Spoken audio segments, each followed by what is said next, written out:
میرے حضور علیہ الصلوۃ والسلام کے پاس ایک صحابی آیا، کہنے لگا یا رسول اللہ میں مال جمع کرتا ہوں اور میرا باپ جو ہے مجھ سے پوچھے بغیر میرا مال خرچ کر لیتا ہے، آپ میرے باپ کو کہیں کم از کم وہ مجھ سے پوچھ تو لے، بڑی محنت سے میں مال جمع کرتا ہوں اور میرا باپ جو ہے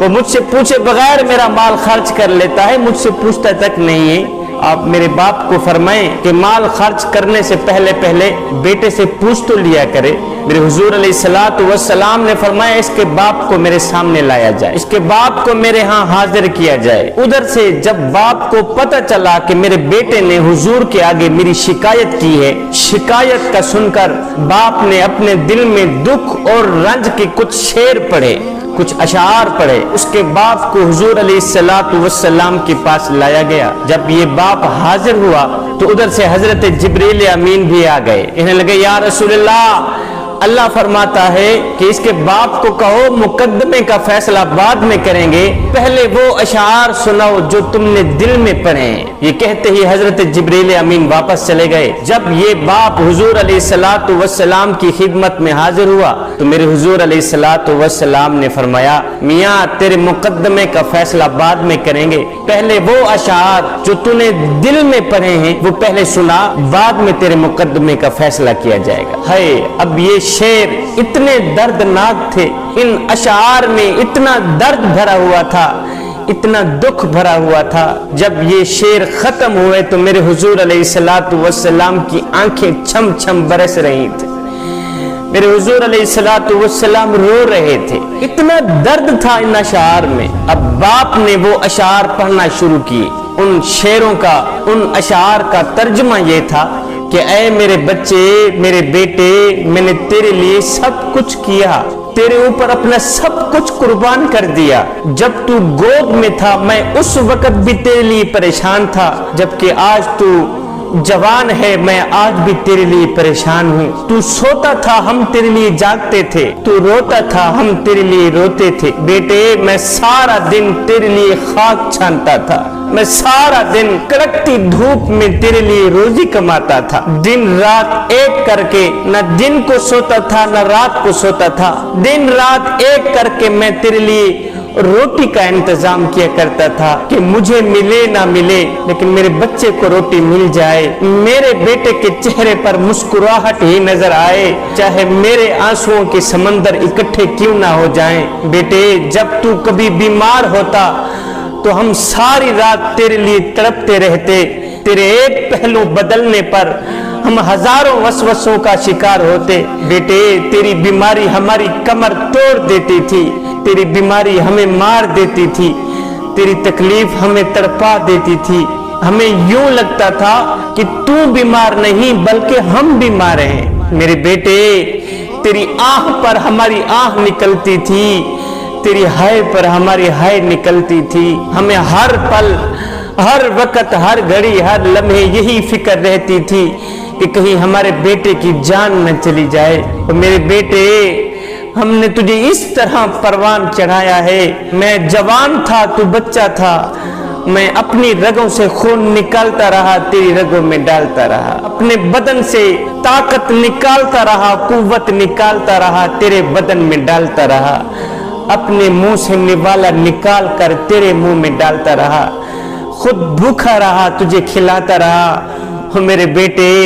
خود پیاسا رہا تجھے پلاتا رہا، یہاں تک کہ میں خود بڑھاپے کا شکار ہو گیا اور تجھ میں جوانی رنگ بھر آئی، تو آہستہ آہستہ جوان ہوتا گیا اور مجھ سے بڑھاپا جوانی چھینتا گیا۔ پھر جب میں اس سطح پر آیا کہ اب مجھے تیرے سہارے کی ضرورت پڑی، میں سوچتا تھا کہ جیسے میں نے تجھے پالا ہے ایسے تو بھی مجھے پالے گا، جس طرح میں نے تیرے ناز اٹھائے ہیں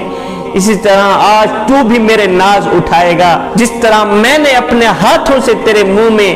لقمہ ڈالا ہے، آج میں بوڑھا ہو گیا تھا، میں سوچتا تھا اسی طرح تو بھی اپنے ہاتھوں سے میں کم بخت باپ کے منہ میں لقمہ ڈالے گا، لیکن ہائے بیٹے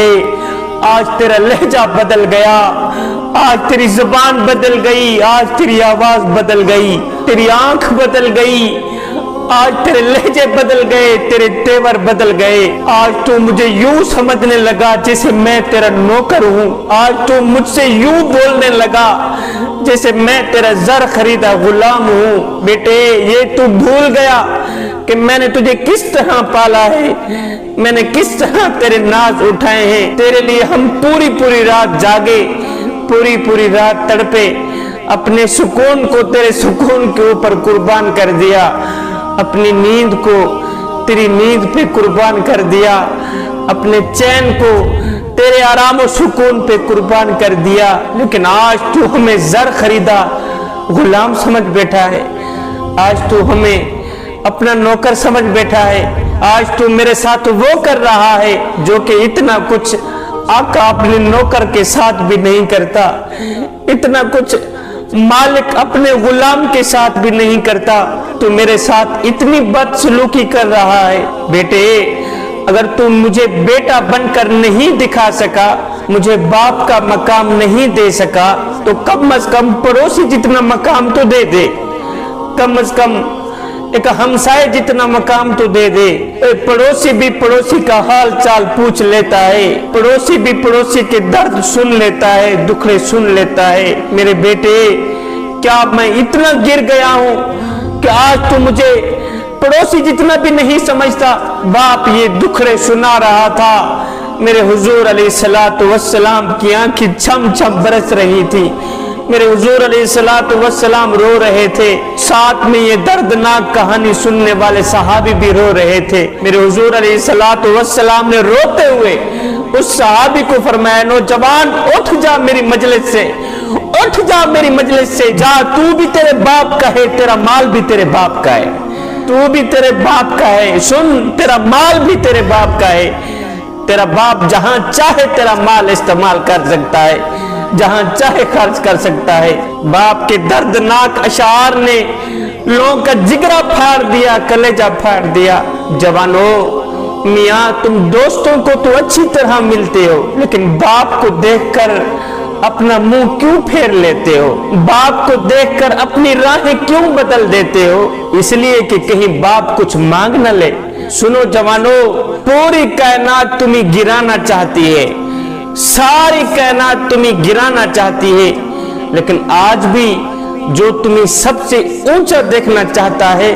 وہ کوئی اور نہیں ہے، وہ تمہارا باپ ہے۔ اللہ ہو، جو سب سے اونچے مقام پہ دیکھنا چاہتا ہے تمہیں، وہ تمہارا برا باپ ہے جسے تم دیکھنا بھی گوارا نہیں کرتے۔